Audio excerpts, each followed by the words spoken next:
जगजालापालं चलत्कमालं शरच्चन्द्रभालं महादैत्यकालं नभोनीलकायं दुरावारमायं सुपद्मासहायं भजेऽहं सदा बोधिवासं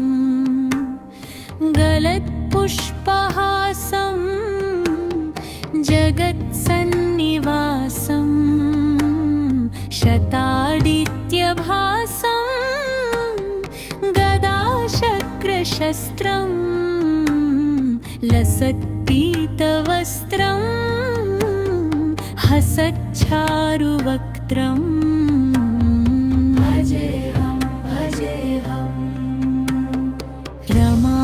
रमाकण्ठहारं श्रुतिव्रातसारं जलान्तर्विहारं धराभारहारं चिदानन्दरूपं मनोजन्यास्वरूपं धिटानेकरूपम्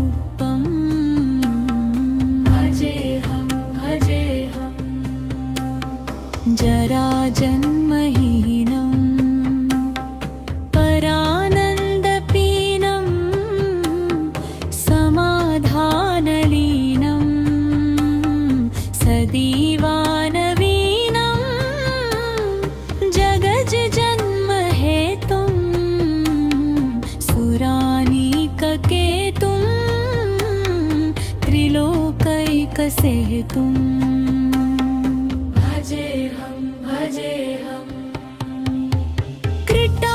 कृटामायबानं खगाधीशयानं विमुक्तर्निदानं हरारातिमानं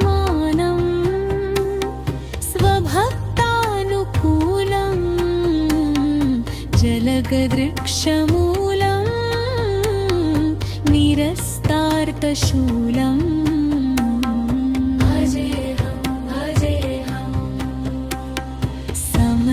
समस्तामरेशं द्विरेफाभकेशं जगद्विम्बलेशं हृदाखासदेशं सदा दिव्यदेहं विमुक्ताखिलेहं सुवैकुण्ठगेहम्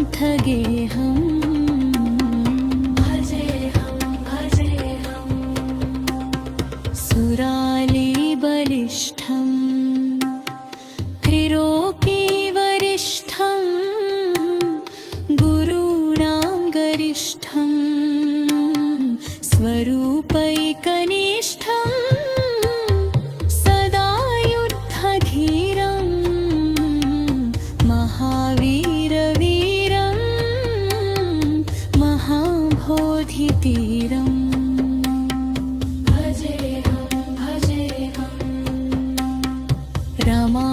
रमावामभागं तलानगरनागं कृटाधीनयागं गतारागरागं मुनीन्द्रैः सुगीतं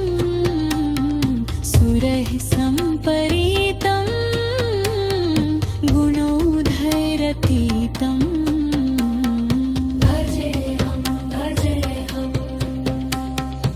इदं यस्तु नित्यं समाधाय चित्तं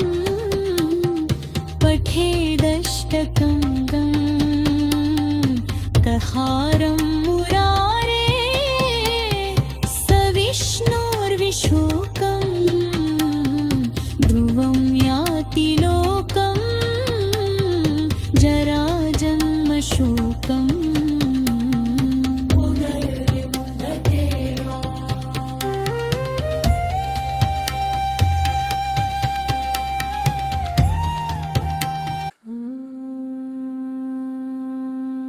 जगजालापालं चलत्कमालं शरच्चन्द्रभालं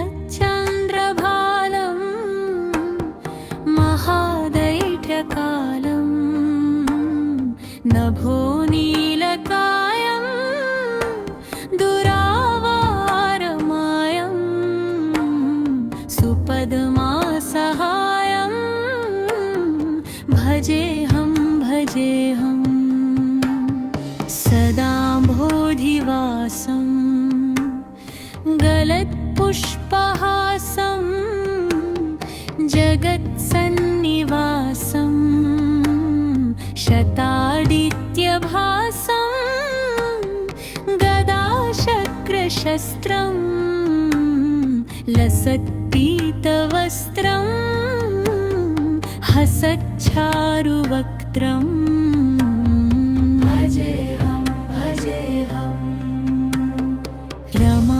रमाकण्ठहारं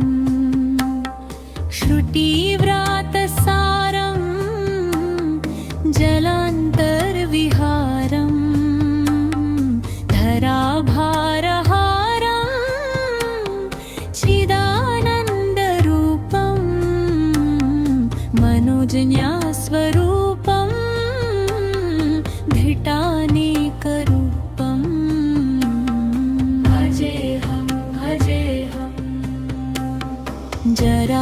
जराजन्महीनं परानन्दपीनं समाधानलीनं सदीवानवीनं जगज्जन्महेतुं सुरानीककेतुं त्रिलोकैकसेतुम्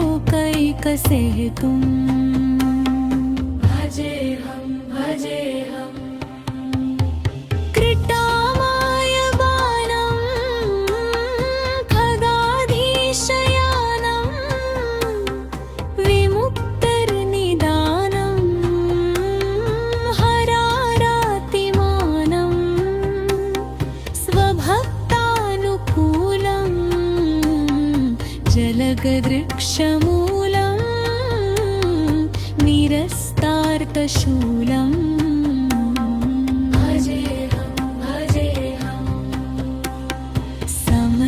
समस्तामरेशं द्विरेफाभकेशं जगद्विम्बलेशं हृदाखासदेशं सदा दिव्यदेहं विमुक्ताखिलेहं सुवैकुण्ठगेहम्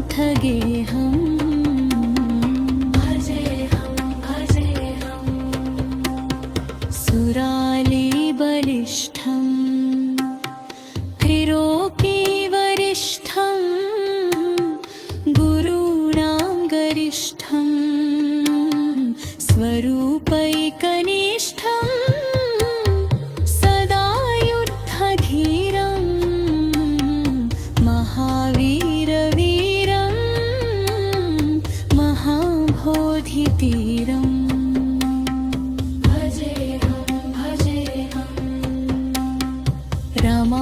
रमावामभागं तलानगरनागं कृताधीनयागं गतारागरागं मुनीन्द्रैः सुगीतं सुरैः सम्परीतं गुणोधैरतीतम्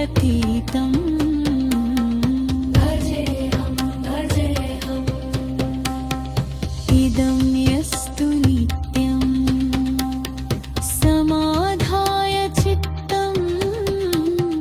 पठेदष्टकम्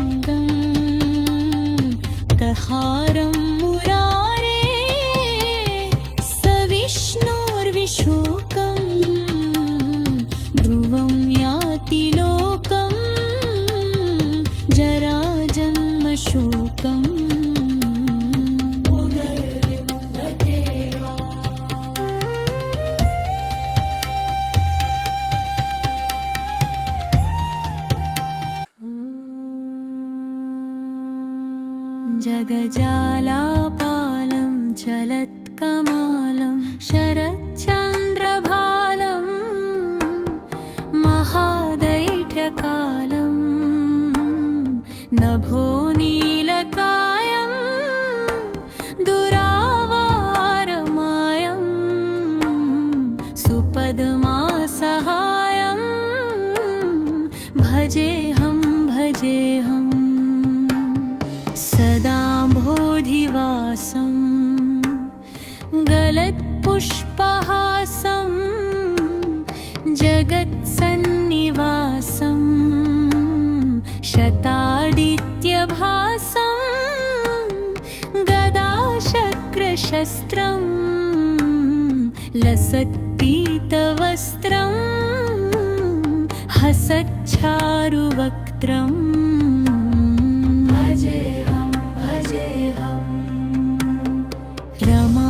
रमाकण्ठहारं श्रुतिव्रातसारं जलान्तर्विहारं धराभारहारं चिदानन्दरूपं मनोजन्यास्वरूपं धृटानेकरूपम्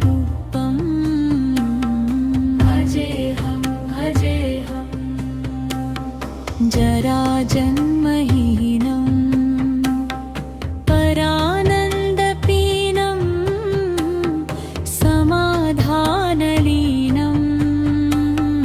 सदीवानवीनं जगज्जन्महेतुं सुरानीककेतुं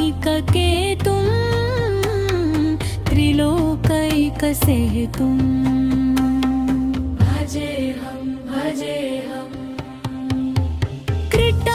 कृटामायबाणं खगाधीशयानं विमुक्तर्निदानं हरारातिमानं स्वभक्तानुकूलं जलगदृक्षमूलं निरस्तार्तशूलम्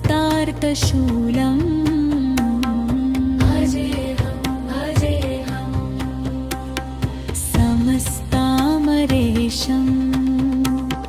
द्विरेफाभकेशं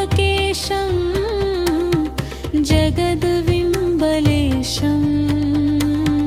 हृदाखासदेशं सदा दिव्यदेहं विमुक्ताखिलेहं सुवैकुण्ठगेहम्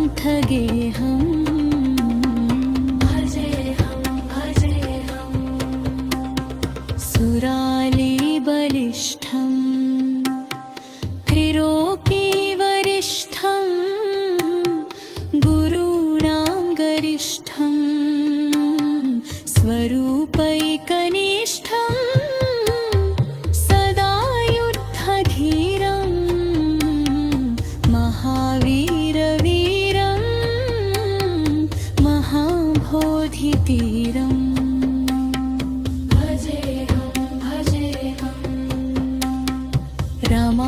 रमावामभागं तलानगरनागं कृताधीनयागं गतारागरागं मुनीन्द्रैः सुगीतं सुरैः सम्परीतं गुणोधैरतीतम्